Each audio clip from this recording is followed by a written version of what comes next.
اليوم غادي نشوفوا قصة حقيقية لأذكى عملية هروب وقعت في التاريخ، واللي نفذها هو واحد لقبوه من بعد بنيلسون مانديلا الأبيض. يا ترى علاش خدا هذا اللقب وعلاش دخل الحبس، والأهم كيفاش قدر ينفذ هذه العملية ديال الهروب؟ يلا نكتشفوا. غادي نرجعوا بالأحداث لفترة السبعينيات وبالضبط سنة 1973. في ديك الوقيته كانت بريطانيا محتلة جنوب إفريقيا، وكانوا كيقتلوا في السكان الأصليين بحال الجناين وما عاطينهمش كاع قيمة. ومن جهة أخرى كانوا المستعمرين مبرعين بخيرات البلاد وعايشين الحياة، ورغم أنهم ساكنين في أراضي الأفارقة وكياكلوا من رزقهم إلا أنهم كانوا عنصريين وكانوا كيشوفوا باللي الحياة من حق أصحاب البشرة البيضاء. والحقيقة هي أن مقاومة هذا الظلم ديال بريطانيا ما كانش غير على يد دولة الشعب وصافي، لا، راه حتى بعض المواطنين الإنجليز كرهوا الظلم ديال حكومتهم وقرروا يقاوموا بأي ثمن باش يرجعوا الحرية جنوب إفريقيا. وأولهم كان تيمو جينكين اللي كنشوفوه دابا غادي وسط الناس وهز جوج السيكان كبار وتقال بزاف، غادي بهم وسط الساحة وكان خايف وكيشوف في جنابه وباين فيها هز معاه شي حاجة. وفي نفس الوقت صاحبه وعشيره في المقاومة ستيفن لي واقف كيتستناه وكيحضر القضية من بعيد. تيموثي حط الساك الاول فوق طرو ديال الزبل، ومن بعد شويه حط الساك الثاني على بعد امتار، حل الساك قد فيه واحد الجهاز وزاد في حاله. وفي نفس الوقت حتى ستيفن حط الساك من جهته وواحد شويه تفرقع واحد من دوك السيكان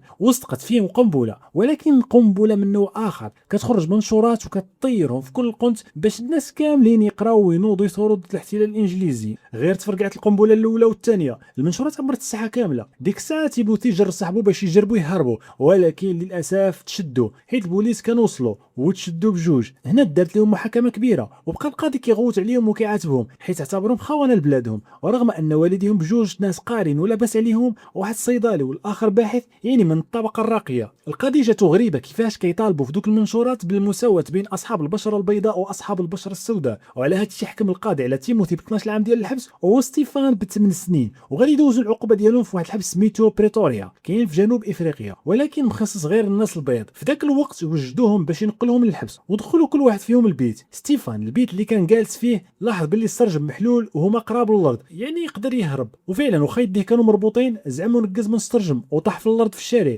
ولكن لسوء حظه عاقوا به وعاودوا شدوه، عطاوه قتله ديال العصا وجروه لداخل ديال الحبس. غير وصلوا للحبس بداو كيعاملوهم بواحد القسوه خايبه، والضابط قال لتيموثي بلي التوصيه جايه عليه هو بالضبط حيث كيعتبروه خائن ومسمينه في المركز نيلسون مانديلا الابيض حيث كيدافع على الافارقه اللي هو وعدوا باللي غيدوز ايام كحله في ذاك الحبس. وبداو كيقراو عليه من القوانين ديال الحبس والحوايج اللي ممنوع يدخلوها معاهم بحال ستيلويات الراديو والافلام وغيرها، ومن بعد جروهم باش يلوحون في الزنزانه ديالهم. ولكن تيموثي كان حاضر راسو بحال شي كاميرا، عينيه ما كيزيغوش، كيحسب في عدد البيبان، كيشوف كيفاش كيتحلوا، شحال ديال الاساسه كاينين، وكيشوف كل تفصيله صغيره. ومن بعد ما دازوا من باب مورا باب عاد وصلوا للزنزانات ديالهم، كل وحده فيهم عليها جوج بيبان. بطبيعه الحال كل واحد دخلوه البيت بوحده، ولكن كان وحده بعضياتهم، داكشي باش بقاو كيتواصلوا بيناتهم بالدقه على الحيط بواحد الشفره ديال مورس. وهنا دازت اول ليله لهم في الحبس. الغد اللي يفيقوهم بكري باش يمشيو يفطروا، وتما بداو كيشوفوا الحباسه اللي معاهم. تيموثي بانوا لي شي مساجين كما منهم كتخلع باينه غير تقرب ليهم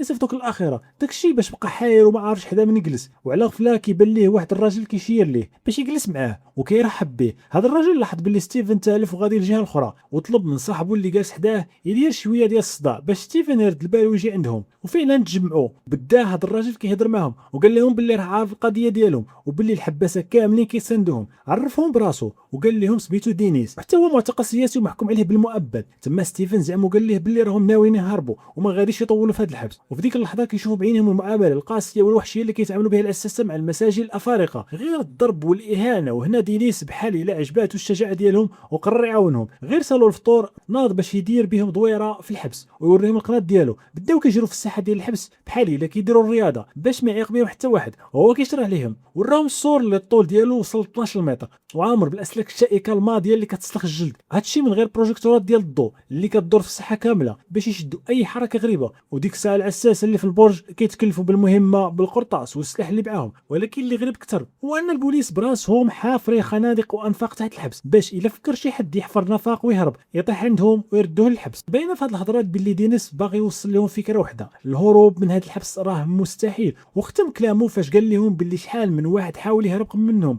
وما صدقتش ليه، يعني زرع فيهم واحد الياس كبير. غير مشى دينيس بحاله قرب واحد المسجون اخر لتيموثي وستيفن وقال لهم ما تديوش على هضره دينيس، راه غادي يفشل يفشلكم ويحبطكم. بصح كاين محاولات فشلوا، ولكن هادشي خلاني نتاكد باللي الطريق الواحد باش نهربوا هو من الباب الرئيسي ديال الحبس نيت. وزاد قال لهم فكروا مزيان في هذا البلان، وملي طيحوا في شي خطه ديال الهروب انا مستعد نعاونكم. من بعد هاد الهضره صالات فتره الحراسه وكل مسجون رجع للزنزانه ديالو. ولكن هذا الكلام بقى كيدور في الراس ديال تيموثي. في ديك الوقيته جبد الفلوس اللي كان مخبيها ومهربها معاه وعطاها لدينيس باش يدسها ليه، ودينيس خباها ليه في واحد الحك خاوي ديال واحد البوماده قديمه. تيموثي في هذا الوقت كامل كان بالو مشغول غير كيفاش يهرب، وبدا كيركز بزاف على القفل ديال باب الزنزانه ديالهم، وبقى نهار ورا نهار كيرسم في الخطط، بقى غير القفل الباب والساروت كيفاش داير. في واحد الليله ناض بالزربه خدا ورقه من المكتب حطها على القفل ديال الباب من على برا، وبدا كيطراسي باش ياخذ الشكل ديالو. من بعد خشى ورقه اخرى لداخل ديال القفل باش يعبر المساحه ديال الساروت والشكل ديالو، وبقى كيطراسي البلايص بالستيلو، وهكا قدر ياخذ العبار والشكل ديال الساروت بالضبط. من بعد شد الستيلو ديالو وهرسو على الطول ديال الساروت باش يشد العبار نيشان. تما حس باللي راه طاح على القالب والخطه بالذات كتبان. والغد ليه جمع صحابو عاود ليهم على الخطه وقال لهم باللي راه ناوي صاوب ساروت ديال الباب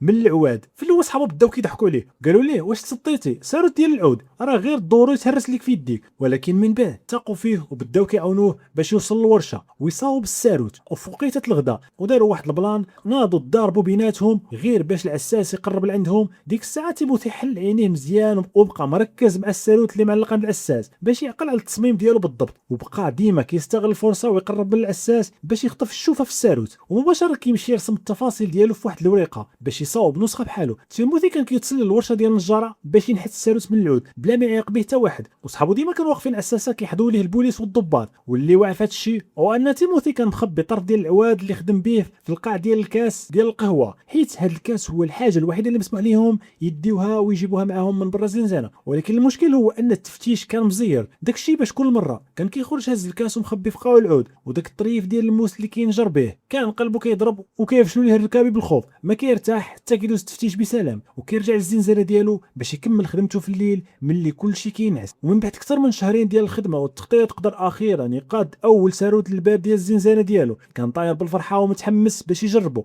وفعلا ناض خشى في الباب والباب تحل. تم حس بواحد الفرحه والانتصار، ولكن يا فرحه ما تمت، تصدم ملي لقى الباب الثاني ديال الزنزانه الساروت ديالو كاين من برا ماشي من الداخل. تما عاود سد الباب ورجع لبلاصتو باش يفكر في شي بلان جديد باش يكمل الخطه. الغد اللي حاول لصحابو على شنو وقع ليه باش يلقاو حل جديد، وعاد فيهم طاح ليه بلان زوين. قال لهم نقدروا نديو العبار ديال الساروت ملي نكونوا كنسيقوا الكلوار اللي على برا، لقيتها كنكونوا بوحدنا بلا حساسه، وتقدر تما تاخذ العبار ديال القفل على خاطرك. وداك الشيء اللي كان نهار على نهار تيموثي خدم على الساروت ديال الباب البراني ديال الزنزانه حتى جا النهار اللي قدر اخيرا يقد الساروت اللي مريقل. ديك الساعه صحابو وقفوا في الباب كيحدوا الطريق لا يبان شي حارس، وتيموثي مشى يجرب الساروت في الباب البراني. والمفاجاه ان الساروت خدم وخرج اللسان ديال القفل، ولكن الساروت وحل وما بغاش يرجع داك اللسان لبلاصتو. تيموثي بقى كيتضارب معاه وعطاه الجهد ديالو كامل، ولكن للاسف الساروت تهرس وسط القفل. في نفس اللحظه سمعوا خطوات العساسه جايين جهتهم، كل واحد زرب رجع لبلاصتو وقلبهم كيضرب وهما خايفين. صافي قالوا في هذه اللحظه العساس غادي يفرشهم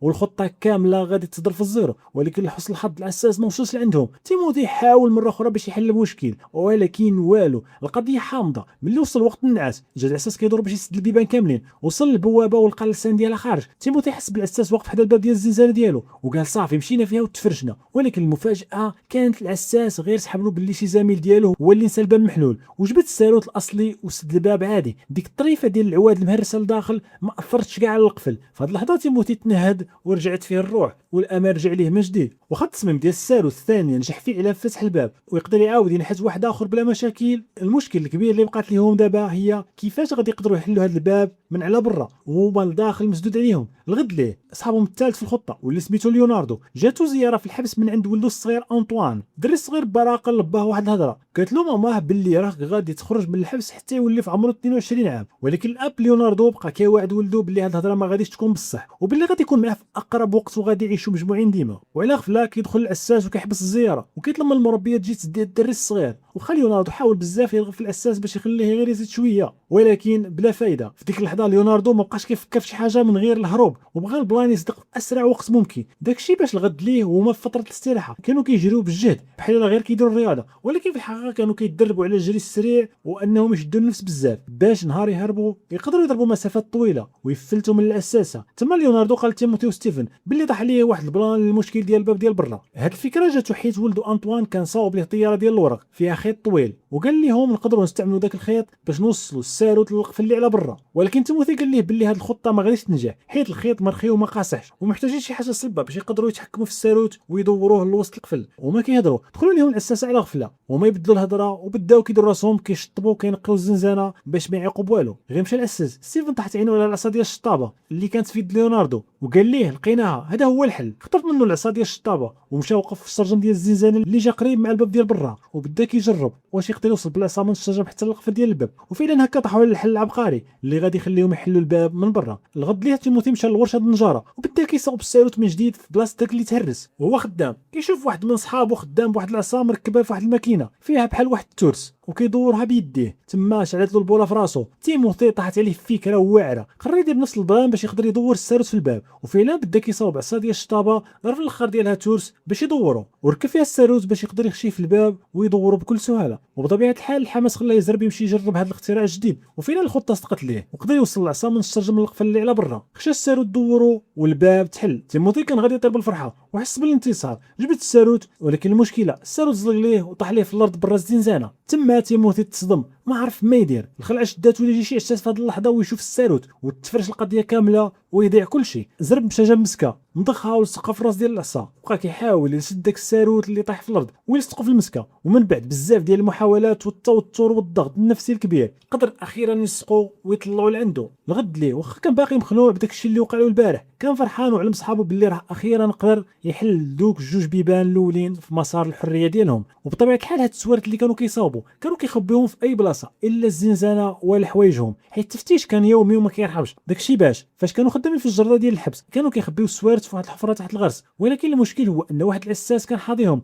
ومركز معاهم وكيبان بحال الا راد البال التحركات ديالهم، وخا هكاك بقاو كيتصرفوا ببروده الدم وهدوء تام باش يبينوا ليه باللي راه ما كاين والو وما كيديروا حتى شي حاجه مشبوهه. وباين باللي ماشي غير الاساس بوحدو اللي حاضيهم، حتى دينيس داك المسجون المتشائم كان راد ليهم البال وكيراقب تصرفاتهم. وكان عاد جا عند تيموثي كيحاول يخلعوه ويحبطوا، وقال ليه باللي هاد الخطه غادي تفشل وغادي يصدق واكل 25 عام اخرى ديال الحبس كعقوبه. هادشي الا ما كلاش شي قرطاسه من عند الاساس نيشان. ولكن تيموثي راسو قاصح جاوبو باللي راه مصمم يكمل في الخطه ديالو وما مفاكش حتى ينجح. في الليل تيموثي بقى كيجرب في السوارت اللي صاوب، والمفاجاه انه اكتشف باللي واحد من هاد الساروت قدر يحل حتى الباب الثالث، هاد الباب اللي جا في الاخر ديال الطريق الثاني ديال الزنزانات. الغد ليه مشى كيطير بالفرح عاود لصحابو لهاد التطور وقال لهم باللي دابا راه ضامنين يحلوا ثلاثه د البيبان ماشي غير جوج. ولكن صحابو نبهوه لواحد الحاجه مهمه، دابا خصنا حوايج مدنيين باش نلبسوهم ملي نهربوا باش حتى حد ما يشك فينا على برا. وهنا كل واحد فيهم مشى الطريق باش ينفذ الخطه. ستيفن بدا حاضي الضباط ملي كيجيو للخدمه وكيبدل حوايجهم المدنيه باش يلبسوا الكسوه ديال الخدمه، ولاحظ باللي كيخليو حوايجهم في الغرفه معزوله. تسلى ستيفن بالتخبيه لهذا البيت وقدر يلبس ثلاثه ديال القوامج ولبس فوق منهم الكسوه ديال الحبس ديالو، وهكا قدر يهرب الحوايج اللي غيحتاجو. ومشى نيشان عند تيموثي وليوناردو طمنهم باللي المهمه دازت بسلام. دازت تقريبا 300 يوم، وتيموثي كل نهار كيصاوب شكل جديد ديال السوارت ديال العود. في واحد الليله تسناو حتى تفضوا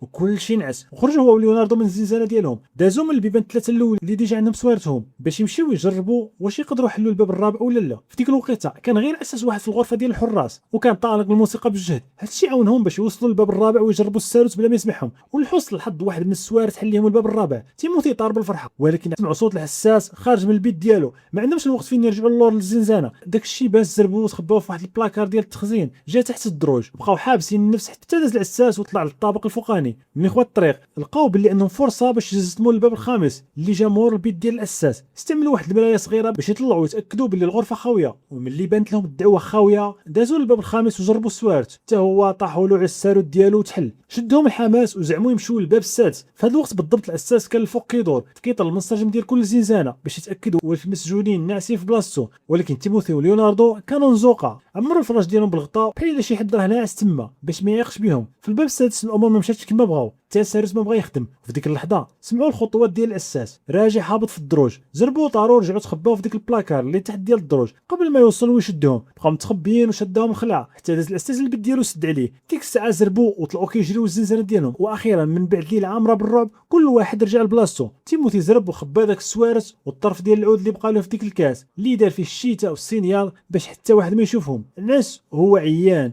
ولكن مع الصباح فاق مخلوع على الغوات ديال الضابط اللي دخل عليه الزنزانه وكيحيد عليه الفراش وكيزق عليه حيت ما فاقش بكري. تيموثي يخرج مع المساجين كالعاده وقفوا برا باش يفتشوا الزنازين، وكان قلبو كيضرب بالجد خايف لا يحصلوا دوك الطرافي ديال العواد اللي مخبين في الكاس. في ديك اللحظه ناض ليوناردو كيدابز مع الحراس اللي كيقلبوا بيتو حيت قطعوا عليه التصويره ديال ولدو، جروه بداو كيضربوا فيه وتيموثي مسكين واقف كيشوف. فجاه الضابط اللي كان كيقلب في زنزانته قلب داك الكاس، تيموثي تما نشف له الريق صافي قال تفرشت حيت الضابط شاف الخشب وسولو شنو هاد الشيء. تيموثي بقى كيحك في راسو ويفكر في شي جواب سريع وهو شاد الخلعه. قال ليه راني غير كنجرب به العود باش نصاوب به كادر ندير فيه التصويره. الضابط ما اقتنعش 100% ولكن دوزها ليه بسلام. تيموثي واخا الخطه ديالو غادا مزيان ولكن الضغط النفسي اللي كيعيشو كل نهار خلاه ما كيجيش النعاس. بقى خدام عاوتاني على السيرود الجديد باش يخبيه في بلاصه اخرى بعيده على الزنزانه، وليله مورا ليله كيتسناو حتى ينعس كلشي ويخرجوا يجربوا السوارت. وهنا اكتشفوا واحد الحاجه زوينه، البوابه الخارجيه ديال الحبس كتخدم بالضوء والزر ديالها كاين في البوابه اللي قبل منها. يعني هادشي نقص عليهم تماره ديال انه يصاوب سيرت واحد اخر. دازت اكثر من عام ديال التخطيط والخدمه المزيره، صاوبوا فيها اكثر من 39 ساروت ل 15 باب في الحبس، وقرروا يعلموا المساجين اللي معاهم اللي باغيين يهربوا. ولكن الصدمه هي ان اغلب الحباسه خافوا وداروا بحال دينيس، قالوا لهم الا تشدينا غادي تزيدونا سنين ولا غناكلوا القرطاس. ولكن في الحقيقه دينيس كان كيشوف غير في التصويره ديال مرتو ولادو اللي غبر عليهم 20 عام وكان كيتمنى يسالي معاهم عمره. المهم دينيس رجع داك التيو ديال البوماده اللي مخبي فيه الفلوس للزنزانه ديال تيموثي باش يهزها معاه. في ديك اللحظه دخل الضابط يفتش، لقى داك التيو فيه تيموثي تما تسمر ولكن سلك. الضابط حسبها غير ديال سينيال ودوزها. غير مشاو تيموثي صيفط الخريطه ديال الهروب ستيفن اللي في الزنزانه اللي حداه حيت التنفيذ غادي يكون هاد الليله مباشره ملي خرجوا الضباط من الحبس. وفعلا غير خوات الساحه تيموثي وستيفن وليوناردو خرجوا من البيوت ديالهم، لبسوا حوايجهم المدنيه وعوضوا بلايصهم في الفراش باش يبانوا ناعسين. تيموثي داز الاخر مره عند الزنزانه ديال دينيس باش يحاول يقنعوه يهرب معاهم، ولكن دينيس رفض عاوتاني وقال له رد بالك عندك ترجع لهنايا، وعدوا باللي غادي يدير الدور ديالو في الخطه. المساجين ثلاثه دازوا من البوابه الاولى والثانيه والثالثه بالسوارد ديال العود وهبطوا للبيت ديال التخزين يتخباو. تما جا الدور ديال دينيس اللي فرقع البوله ديال زنزانته وبدا كيغوت وكيعيط للحراس هو وباقي المساجين باش يديروا الصداع والروينه. غيطلع الحارس للطابق الفوقاني باش يشوف شنو واقع. تيموثي وصحابو استغلوا الفرصه وطاروا جراو نيشان البيبان اللي بقاو. دازوا من الخامس والسادس وليوناردو ورك على الزير اللي كيحل الباب السابع بالضوء وهما كيجريو كيلبسوا حوايجهم بلا ما يوقفوا حتى وصلوا قدام البوابه اللي قبل الاخيره. وصلوا للبوابه اللي قبل الاخره وتيموثي بدا كيجرب فيها بالسوارت اللي معاه ولكن يديه كانوا كيرجفوا بالخلعه. ليوناردو عاونوا وزعموا حتى قدروا يحلوها واخيرا وصلوا قدام اخر بوابه اللي كتفصلهم على الحريه. تما حسوا باللي راهم على بعد خطوه واحده من برا، ولكن الكارثه هي ان الباب الاخر ما بغى يتحل حتى شي ساروت من دوك اللي صاوب تيموثي. هنا تيموثي بدا كيطلع له الدم وقال لهم خاصنا نرجعوا دابا ونعاودوا الخطه في نهار اخر. ليوناردو تما صافي تعصب وقال لهم مستحيل نرجع لداخل وجبد واحد الطرنوفيس كان معاه وبدا كيفرقع في داك القفل ويحفر في الباب. منظرهم الباب كان مصنوع من العود وتهرس وتحل اخيرا. هنا وجدوا راسهم ولبسوا كاسكيطات باش يدرقوا وجههم وخرجوا من الباب الاخر. طلعوا واحد المرايه باش يرقبوا العساسه اللي في البرج ديال المراقبه ومن بعد طلقوا رجيلاتهم وهربوا كيجريو بعيد على السور ديال الحبس. وصلوا للمحطه ديال الطاكسيات ركبوا في طاكسي وعطاوهم فلوس بزايد بديك الفلوس ديال تيموثي وطلبوا منه يديهم جهه الحدود. الشيفور تعجب حيت ركبوا معاه بالرغم ان بشرته سوداء وهما بيض. في ديك الوقيته في الحبس الضابط بدا كيفيق المساجين وتما اكتشف بلي تيموثي وصحابه ما كاينينش وهربوا من الحبس. دينيس وباقي الحباسه بداو كيضحكوا فرحانين حيت صحابهم نجحوا وقلبوا الضباط وهربوا من داك الحبس. واخيرا تيموثي وصحابه وصلوا للحدود وهكا كيسالي الفيلم للاحداث ديالو كامله حقيقيه وهادو الصور ديال الاشخاص الحقيقيين اللي داروا هذا الهروب العبقري. وما تنساوش الى عجبكم هذا الفيديو ديروا شي تعليق واشتركوا ونشوفوا فيديو جديد.